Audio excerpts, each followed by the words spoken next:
লোকজন যারা ছিল রাস্তার বাইরে আমরা তাকে সংকেত দিচ্ছি যার মালামাল নিয়ে আটচাইকিরে চলে যান এবং ঘূর্ণিঝড় রেমার আসছে আপনারা নিরাপত্তা স্থানে চলে যান। আমরা কালকের হইতে এখন পর্যন্ত প্রচারণা চালাইতেছি।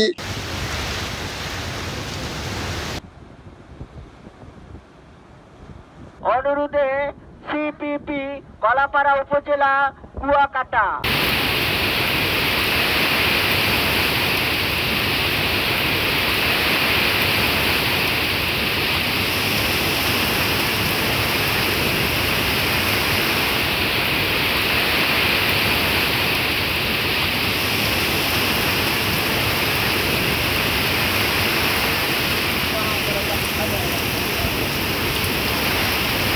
Thank you.